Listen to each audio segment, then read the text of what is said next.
today I'm going to be going through some exercises that are good alternatives for individuals with Down syndrome. I picked 2 symptoms for this video that are very common in individuals with Down syndrome, and those include atlanto-occipital instability and then low muscle tone. So I'm going to be going through a lower body exercise and an upper body exercise for the atlanto-occipital instability, and then I'm just going to be doing an explanation for the low muscle tone. So I decided to do one of the most common lower body exercises, which is a just common barbell squat. However, when you're doing a barbell squat, you put the barbell right on your back, lower than your atlanto-occipital joint. However, that does put a lot of pressure on your spine, and you are pulling your arms back to squeeze it. So I decided to come up with 3 different alternatives for that. So we're going to be doing a front squat, a goblet squat, and then just dumbbell squats for it.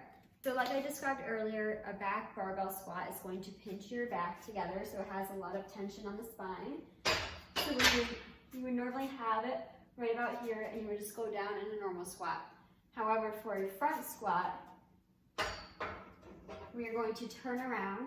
We are going to put the bar right on our collarbone and support it with our arms at like a 90-degree angle for our elbows. This takes a lot of the pressure off the back of the spine, and you're just going to go down like normal, and you would come back up. And that would be your front squat. Squats normally work your quads, your hamstrings, and your glutes. However, a front squat is more quad focused, so we're going to move on to some other exercises that focus on different parts of your legs as well. Okay, up next we have a goblet squat. This is going to also take pressure off the spine and move it more towards the front without overextending your arms. So for this, you just take a dumbbell if you would like. If not, don't worry about it, but you come straight down into a squat. So from the side, you just come straight down with your arms forward and the dumbbell in between your legs. And this is going to be more glute and quad focused, more glute focused at least than the front squat was. Lastly, we just have a classic dumbbell squat. This is going to take the pressure off again your spine, and it's going to actually work your hamstrings, your glutes, and your quads all equally for the most part. So you're just going to take your dumbbells and you're going to come straight down into a squat. And from the side, it would be like this as well, making sure that you keep your back and you don't move keep your back straight, and you don't move your arms too far forward, so you're stretching that spine, and you don't want to pull them back so that you're squeezing your muscles together against your spine. Next up, we are going to be focusing on some upper body movements that are going to keep the occipital joint or the atlanto-occipital joint safe. However, we do want to build some muscle in the back so that the instability is decreased and they have a less chance of dislocation, which is not something that we want to happen.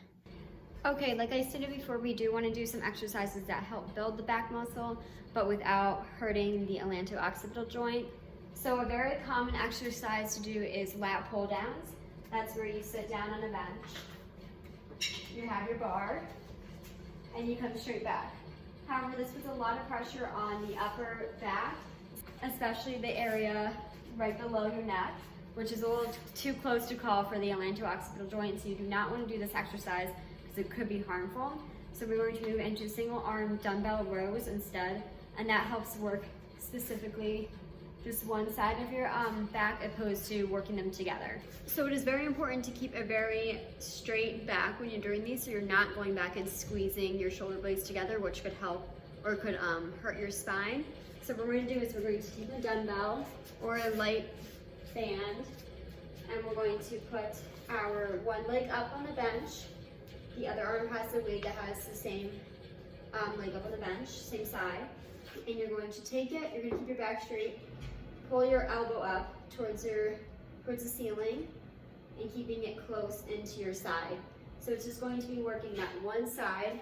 It's going to be working your lat and your back as well, which is going to help strengthen that so you're not going to have as much instability.